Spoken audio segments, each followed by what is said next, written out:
नमस्कार, आप देख रहे हैं अपना बिहार, आपके साथ मैं हूं अलीम अतहर। बुलेटिन में खबरों की शुरुआत करते हैं। शेखपुरा में जेडीयू नेता कौशल महतो के घर से हथियारों का जखीरा मिला है। छापेमारी में पिस्टल, 125 कारतूस, 4.5 लाख रुपए नकद बरामद किए गए हैं। पुलिस ने शेखपुरा सदर प्रखंड जदयू के पूर्व अध्यक्ष कौशल महतो और उसके बेटा शिव विभूति को गिरफ्तार कर लिया है। माना जा रहा है कि हथियार तस्करी के लिए रखे गए थे। कौशल महतो पूर्व मुखिया भी रह चुका है। बताया यह जा रहा है कि कौशल महतो और उसके बेटे के तार हथियार तस्करों से जुड़े हुए हैं। आज सुबह कुसुम्बा ओपी के में जानकारी मिली कि एक व्यक्ति के घर में कुछ अवैध हथियार रखा हुआ है। इसी के सत्यापन हेतु कुसुम्बा थाना के पदाधिकारी और जिला बल के द्वारा घर में रेड कराया गया। उस रेड में 14 देसी कट्टा, 127 पीस जिंदा कारतूस, 25 खोखा, 4,50,600 रुपये कैश, एक तलवार, 2 गुप्ती, एक लैपटॉप और 3 मोबाइल बरामद किया गया है। इनके द्वारा बताया गया है कि ये मंगवाते थे हथियार और जो यहाँ अपराधी कर्मी थे उनको ये बेचते थे। पैसा संभवतः उसी जो हथियार बेचे गए हैं उसी के से जुड़ा हुआ है। तो कौशल कुमार महतो के घर से हथियारों का यह जखीरा मिला है और आरोप यह भी लग रहा है कि कौशल महतो और उसके बेटे का संबंध हथियार तस्करों से है और ये हथियार तस्करों को सप्लाई करते थे, क्योंकि जिस तरह से आप देख सकते हैं पुलिस ने यह हथियारों का जखीरा बरामद किया है, उससे कई सवाल उठ रहे हैं। पिस्टल, कारतूस और कैश बड़े पैमाने पर बरामद किए गए हैं। और इधर औरंगाबाद में सुरक्षा बलों को निशाना बनाने की नक्सलियों की एक और साजिश नाकाम हो गई है। मदनपुर थाना क्षेत्र के अजनवा पहाड़ पर चलाए जा रहे सर्च ऑपरेशन के दौरान सुरक्षा बलों ने नक्सलियों द्वारा छिपा कर रखे गए हथियारों और विस्फोटकों को जब्त कर लिया। जब्त सामानों में 2 राइफल, 28 कारतूस, 5 किलो का एक और 1 किलो का एक केम बम बरामद किया गया और मैगजीन भी बरामद किए गए। इस दौरान नक्सलियों के कपड़े, बर्तन और दवाएं भी बरामद की गई हैं।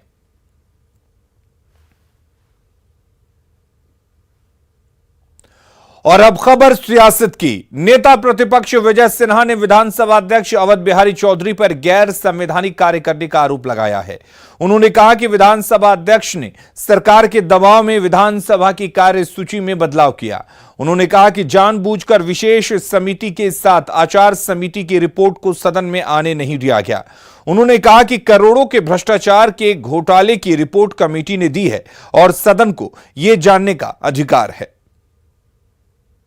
देखा आज सदन के अंदर कि किस तरह से संवैधानिक पद पर बैठा हुआ अध्यक्ष ने कार्यसूची जो जारी किया, सरकार के दबाव में उस कार्यसूची को बदल दिया गया। फिर भी संवैधानिक संस्था और पद पर हमने बैठ के बदले हुए कार्यसूची पर जो 2 नंबर पर हमारे विशेष कमेटी और आचार कमेटी की रिपोर्ट प्रतिवेदन उपस्थापित करना था सदन में, उसको 4 नंबर पर कर दिया गया था और 24 तारीख की कार्यसूची में भी था। लेकिन आसन पर बैठे व्यक्ति जो मर्यादा लोकतांत्रिक की बात करते हैं और अपने आप को संविधान के शपथ लेने के बाद किस तरह से समाज के अंदर एक नफरत का भाव पैदा करने का प्रयास करते हैं, उन्होंने उस कार्यसूची 4 नंबर पर जो था उसको सदन पटल पर नहीं रखा। क्या ये लोकतांत्रिक है? क्या कार्यसूची में आया हुआ विषय को क्यों रोका गया, क्यों छुपाया गया? क्या विशेष कमेटी के द्वारा जो सदन में चर्चा चली थी कि भ्रष्टाचार घोटाला हुआ था करोड़ों का, उस पर रिपोर्ट कमेटी ने दे दी है और उस घोटाले के रिपोर्ट में सदन को जानने का अधिकार नहीं है? अवध बिहारी चौधरी ने आज बिहार विधानसभा के अध्यक्ष का पदभार ग्रहण कर लिया। सीएम नीतीश कुमार और नेता प्रतिपक्ष विजय सिन्हा आसन तक ले गए। वहीं सीएम नीतीश कुमार और डिप्टी सीएम तेजस्वी यादव ने उनका स्वागत किया। साथ ही नेता प्रतिपक्ष और पूर्व विधानसभा अध्यक्ष विजय सिन्हा ने उनसे सदन के सभी सदस्यों के हितों की रक्षा करने और सदन की गरिमा बढ़ाने की अपील की। स्वागत करता हूं, आपका अभिनंदन करता हूं और पूरे सदन ने एक मत से आपको इस पद पर किया है और आपका तो अनुभव बहुत पुराना है। आप तो विधानसभा के सदस्य बहुत पहले से रहे। हम भी जब पहली बार सदस्य बने थे उस समय भी आप सदस्य थे, तो कितने दिनों से आप रहे हैं यहाँ हैं? और आज आपको ये अवसर मिला है कि अब आप विधानसभा के अध्यक्ष के रूप में काम करेंगे, तो ये बड़ी खुशी की बात है। और आपका जो इतना पौराणिक अनुभव है एक एक चीज़ के बारे में, हर चीज़ की जानकारी है, आप बहुत अच्छे ढंग से संपादन करेंगे। और हम तो यही कहेंगे कि सारे सदस्यों पर ध्यान दीजिए, सत्ता पक्ष हो या विपक्ष हो, सबके विचार को सुनना चाहिए, सबका ध्यान देना चाहिए। यह सदैव एक परंपरा है। लेकिन इस बिहार की धरती के, बिहार के माटी से जो भी जन्म लिया है उसका सम्मान बढ़ाने की जिम्मेवारी इस आसन लोकतंत्र के इस पवित्र मंदिर में बैठे हुए जनता के विश्वास को जीत कर आने वाले सभी माननीय विधायकों का आप पर विश्वास व्यक्त किया है। यह आसन किसी दल का नहीं होता है, यह आसन किसी पार्टी के बंधन से बंधा नहीं होता है, यह आसन किसी विकारों से ग्रसित नहीं होता है। विजय सिन्हा जी को भी हम बधाई देते ही हैं, नेता प्रतिपक्ष चुने गए, लेकिन विजय सिन्हा जी अब आप नेता प्रतिपक्ष हैं और इससे पहले आप अध्यक्ष थे, तो आप आसन पे बैठ करके हम लोगों को जो ज्ञानवर्धन दिया करते थे, हमको पूरा उम्मीद होगा कि आप उसको अमल करने का काम करेंगे। और आपका इतना पुराना अनुभव, आप जनप्रतिनिधि रहे इतने लंबे समय तक, आप महोदय मंत्री रहे, मंत्री रहते हुए भी कई बड़ी बड़ी मंत्रालय की जिम्मेवारी आपने संभालने का काम किया। लोकसभा चुनाव 2019 के दौरान कर्नाटक में एक चुनावी सभा के दौरान कांग्रेस सांसद राहुल गांधी ने कहा था कि सारे मोदी चोर हैं। राहुल गांधी के इस बयान के खिलाफ बीजेपी के कई नेताओं ने कड़ी आपत्ति जताते हुए उनके खिलाफ मानहानि का मुकदमा दर्ज कराया था। बिहार के पूर्व डिप्टी सीएम और बीजेपी सांसद सुशील कुमार मोदी ने भी राहुल गांधी के खिलाफ मानहानि का केस दर्ज कराया था। इसी मामले में पटना की एमपी एमएलए कोर्ट में आज उन्होंने अपना बयान दर्ज कराया। सुशील मोदी ने कहा कि उन्हें लगता है कि राहुल गांधी इस मामले में दोषी करार होंगे और उन्हें सजा मिलेगी। देखिए, ये तो एक सॉफ्ट और प्रूफ केस लगता है, क्योंकि इससे वो इनकार नहीं कर सकते हैं कि उन्होंने सारे मोदी चोर हैं ये नहीं कहा, नरेंद्र मोदी चोर हैं ये उन्होंने नहीं कहा, इसको इनकार नहीं कर सकते हैं। तो ये न्यायालय का मामला, लेकिन हम लोगों को लगता है ये डिफेमेशन का मामला बनता है और इस मामले में राहुल गांधी जैसे लोगों को सजा होनी चाहिए, ताकि फिर कोई ईमानदार और अच्छे लोगों को इस प्रकार से बदनाम न कर सके। छपरा में ईसाई मिशनरियों की सक्रियता बढ़ती जा रही है। इस बार अमनौर प्रखंड के पर्यटन केंद्र पोखरा पर धर्म परिवर्तन का संदिग्ध मामला सामने आया है। मामला सामने आने के बाद स्थानीय लोगों ने जमकर हंगामा किया। सूचना मिलने के बाद पहुंची पुलिस ने पूछताछ के बाद धर्म परिवर्तन कराने का आरोपियों को छोड़ दिया। 2 दिन पुराने इस मामले में पुलिस का कहना है कि उसे कोई सबूत नहीं मिला है, जिसके कारण सभी को छोड़ दिया गया। इस मामले से जुड़ा एक वीडियो भी सामने आया है, जिसमें दिख रहा है कि कुछ लोग धर्म बदलने के लिए लालच दे रहे हैं। हालांकि पुलिस इस मामले में कुछ भी खुलकर नहीं बोल रही है। मैं धर्म परिवर्तन नहीं करता था, मैं प्रभु यीशु मसीह को मानता था। आप किस जाति से बिलोंग करते हैं? चमार जाति से बिलोंग करते हैं। कहाँ के रहने वाले हैं आप? हमारा घर ग्राम सदोखर, पोस्ट सदोखर, थाना चेनारी, जिला रोहतास का रहना। रोहतास से? तो आप क्या माने क्या वहाँ कर रहे थे मंदिर में? वहाँ पर लोग कन्विंस जो कर रहे थे, आप क्या कर रहे थे? वहाँ पर लोगों को प्रार्थना करने के लिए बुलाए गए थे। कोई शैतान की आत्मा से उसे निकालने के लिए और बीमारी की प्रार्थना के लिए बुलाए गए थे। अच्छा, बीमारी की प्रार्थना के लिए। तो क्या आप क्या वैद हैं, क्या हैं आप? नहीं, हम लोग प्रभु यीशु मसीह के सेवक हैं, सेवा करते हैं। आप अच्छा ईसा मसीह के आप लोग सेवक हैं, फॉलोअर हैं उनके। तो क्या आप उनको माने जो भी आते हैं आपको क्या कन्विंस करते हैं आप उनको? वो कन्वेंस उन लोग को करते हैं कि जो सब हम लोग पहले दारू, हम नहीं प्रभु में थे तो दारू पीते थे, गंजे पीते थे, माई बाप को गाली देते थे। जब प्रभु यीशु मसीह में आए तो जीवन परिवर्तन हुआ। तो लोगों को बताते हैं यही कि परिवार के साथ एक साथ रहना है, अच्छे से रहना है, हम लोग को कैसे क्या करना है तो बीमारी से बचेंगे, इसके बारे में हम बताते हैं। तो क्या कुछ आप लोग यीशु मसीह का कुछ पॉम्पलेट वगैरह भी बांटते हैं, डिस्ट्रीब्यूट करते हैं अपने फॉलोअर उन्हें? पर्ची बांटते हैं, लोगों के सुसमाचार सुनाते हैं। रोहतास के। अभी रोहतास के। ये आपके कौन है? ये भैया को हम लोग ना, ये जो भाई लोग बुलाए हैं कि आइए प्रार्थना करने के लिए, हम लोग इसी तरह। तो आप लोग संख्या में यही 10, 12, 15 की संख्या में ही घूमते हैं? घूमते नहीं है, कोई बुला दिए इमरजेंसी में कभी ना, तब आ जाते हैं, नहीं तो नहीं आते हैं। अच्छा, तो आपके ये थैले में क्या क्या है अभी ये सामग्री? जैसे थैले में कपड़ा है, खोल के देख लीजिए। किताब भी तो आप दिखा रहे थे कुछ देर पहले। किताब तो उधर है, वो लोग एक था तो उधर ले लिए हैं। और अगली खबर सुपौल के त्रिवेणीगंज थाना क्षेत्र की है, जहां सतगंडी नदी में 4 बच्चे डूब गए, जिसमें 2 बच्चों की हालत गंभीर बनी हुई है। वहीं 2 बच्चे अब भी लापता हैं। बताया जा रहा है कि सभी बच्चे नदी किनारे खेल रहे थे। इसी दौरान अचानक नदी की तेज धारा में डूब गए। घटना की जानकारी मिलते ही त्रिवेणीगंज थानाध्यक्ष संदीप कुमार सिंह और राजस्व अधिकारी सदी रऊफ दलबल के साथ पहुंचे। हालांकि एनडीआरएफ की टीम अब तक नहीं पहुंची है। स्थित सतगंडी नदी में जो वार्ड नंबर 12 में पड़ता है, इसमें 4 बच्चे डूब गए थे, जिसमें से 2 बच्चे को बचा लिया गया है और 2 का अभी भी हम लोग खोजबीन कर रहे हैं। एनडीआरएफ को सूचना दी गई है? हाँ, एनडीआरएफ को सूचना दी गई है और वो एनडीआरएफ की टीम निकल गई है और वो मौके पे पहुंचने वाली है। पूर्णिया के धमदाहा थाना क्षेत्र में 11 साल के बच्चे की बेरहमी से हत्या की गई है। बच्चे का नाम ध्रुव कुमार है, जिसके शव को शौचालय की टंकी से बरामद किया गया है। घटना के खिलाफ आक्रोशित लोगों ने करीब 2 घंटे तक लोहिया चौक के पास धमदाहा पूर्णिया स्टेट हाईवे को जाम रखा। लोग आरोपी की जल्द गिरफ्तारी की मांग कर रहे हैं। परिजनों का कहना है कि गुरुवार की शाम ध्रुव अपने चाचा के घर पर टीवी देखने गया था और वापस नहीं लौटा। फिलहाल पुलिस मामले की छानबीन में जुट गई है।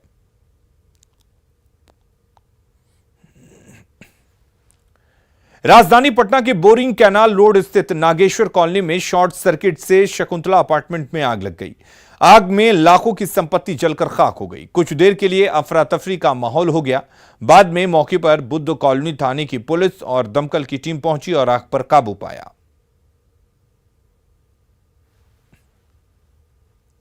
गंगा में उफान से छपरा के कई इलाकों में पानी फैल गया है, साथ ही सरयू का पानी भी बढ़ रहा है। रतनपुर में रिहायशी इलाके के पानी फैलने से लोगों की परेशानी बढ़ गई है। जलस्तर में लगातार वृद्धि दर्ज की जा रही है और अब हालात ये है कि निचले इलाके में पूरा पानी पसर चुका है। आप देख सकते हैं कि ये रतनपुरा से सटा हुआ इलाका है। यहाँ निचले इलाके में जितने भी घर बने हुए थे वो तमाम घर पानी में डूब चुके हैं और यहाँ के लोग अब धीरे धीरे अपने सामान को लेकर के अन्यत्र पलायन कर रहे हैं। और जो आशंका है, जिस तरीके से नदी की बहाव है और जिस तरह से पानी का रफ्तार बढ़ रहा है, उससे ये उम्मीद की जाए आने वाले 2-4 दिनों में पानी और तेज़ी से बढ़ सकता है। और यहाँ कुछ लोग हमारे साथ मौजूद हैं, इनसे हम बात करेंगे। क्या नाम पड़ेगा चाचा? ये बताइए कि कितना दिन से ये पानी बढ़ रहा होगा? परसों से बढ़ रहा बा, तेजी से बढ़े लगा। तो क्या स्थिति बा पानी बढ़ के? अभी कहाँ? अभी बढ़ते बा। कितना दूर फैलल बटे? अभी देखते वाला ही बनी था। पानी लगातार बढ़ रहा है और यही कारण है कि लोगों में एक दहशत का माहौल देखा जा रहा है। और छपरा में गंगा जिस तरीके से बढ़ रही है, उसके सहयोगी नदी है सरयू, इसमें भी उफान पर है और धीरे धीरे पानी अब जो है निचले इलाके में पसर चुका है। और यही कारण है कि फिर हम दिखाना चाहेंगे जिस तरह से ये घर द्वार है, आप देख सकते हैं कि तमाम जो घर है वो डूब रहे हैं और यहाँ के जो लोग हैं अब घर छोड़ करके बाहर की ओर पलायन कर रहे हैं और कहीं ना कहीं लोगों में बाढ़ का खतरा मंडरा रहा है। और आने वाले समय में जो जिस रफ्तार से नदी का पानी बढ़ रहा है, तो उससे कहीं ना कहीं ये अंदाज़ा लगाया जा रहा है कि धीरे धीरे बाढ़ का खतरा छपरा में बढ़ता ही जा रहा है। संतोष गुप्ता, न्यूज़ 18, छपरा। बक्सर में भी गंगा के जल स्तर में तेजी से बढ़ोतरी हो रही है, जिसको देखते हुए गंगा किनारे निचले इलाके के लोग डरे सहमे हैं। सैकड़ों एकड़ में लगी सब्जी की खेती को भारी नुकसान पहुंचा है। फसलें पूरी तरह से बर्बाद हो गई हैं, जिससे किसान काफी परेशान हैं। हालात का जायजा लिया संवाददाता पुष्पराज ने। बक्सर जिले में भी गंगा का जो जलस्तर है पूरे उफान में है। प्रति घंटे 1 सेंटीमीटर की रफ्तार से गंगा का जलस्तर बढ़ रहा है। आप कैमरे की नज़र से देख रहे हैं किस तरह से जो गंगा का जलस्तर है वो बढ़ा हुआ है। और इसका सबसे बड़ा नुकसान कहा जा सकता है कि बक्सर जिले में जो दियारा क्षेत्र में जो सब्जी की खेती होती है वो पूरी तरह से इस गंगा के पानी में समा गया है। किसानों को बहुत नुकसान हुआ है। इसमें परवर, नेनुआ, भिंडी सब हमने के लागत लगा के और सब गंगा जी में डूब गई। हमने के बाल बच्चा के जियावल मुश्किल बा। सर पानी 15 दिन से बढ़ गया है। बढ़ा चढ़ा मैंने सब डूब गया, फसल जियान हो गया। कौन कौन सी रोग है?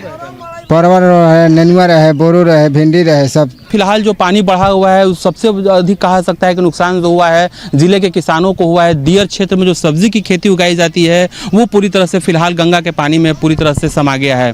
पुष्पराज, न्यूज़ 18 बक्सर।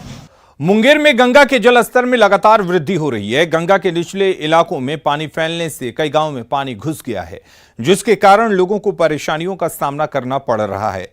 देखिए संवाददाता अरुण शर्मा की रिपोर्ट।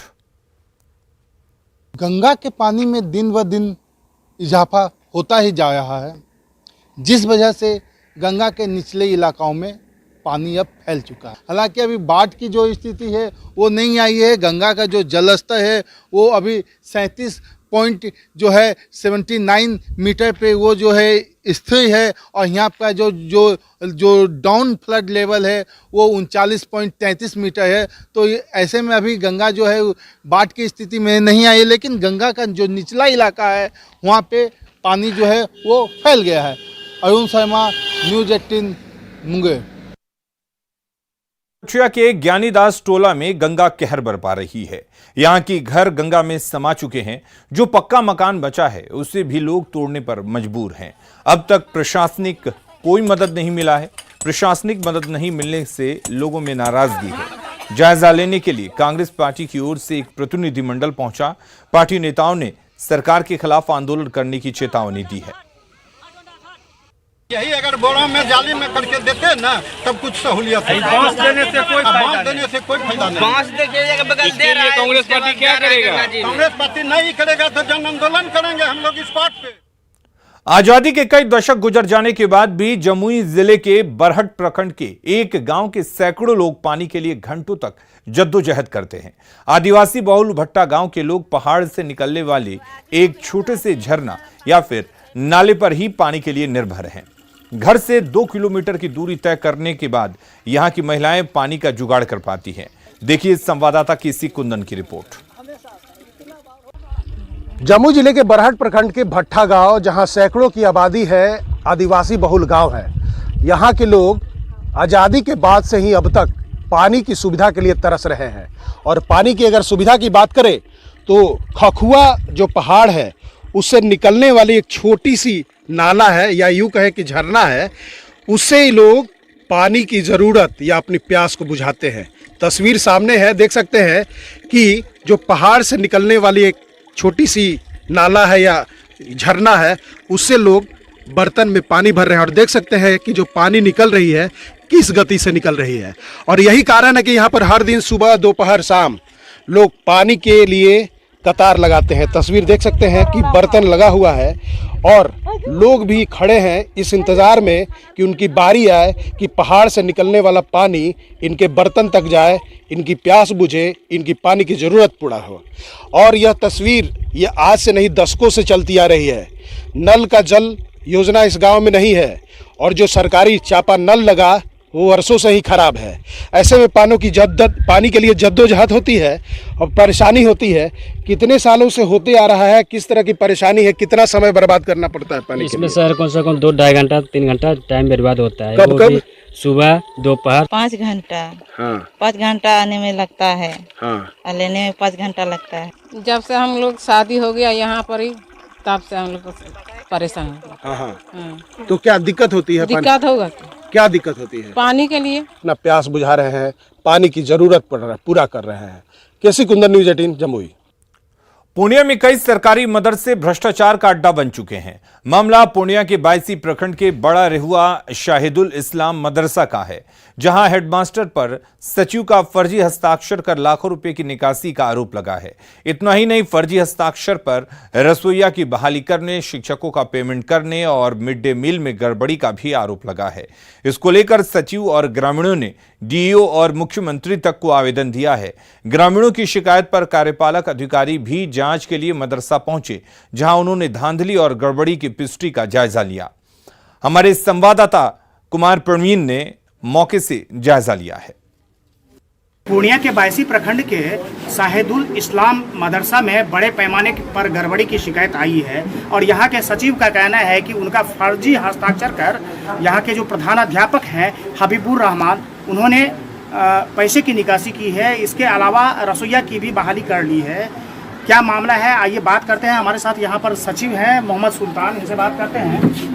बताइए क्या मामला है, आपने कहाँ आवेदन दिया है? मेरा सब जगह आवेदन दिए हैं। हाँ, मेरा जाली सिग्नेचर करके पेमेंट उठा लिया है और रसोइया का बाली कर रहा था, रोक दिए हैं। और भोजन भी का मतलब खिचड़ी बनावे में उठा लिया है। हाँ, किसने किया है ये? कोई प्रधानमंत्री हबीबुर रहमान। तो उनका सचिव का गलत है उसमें, वो तो दिख रहा है।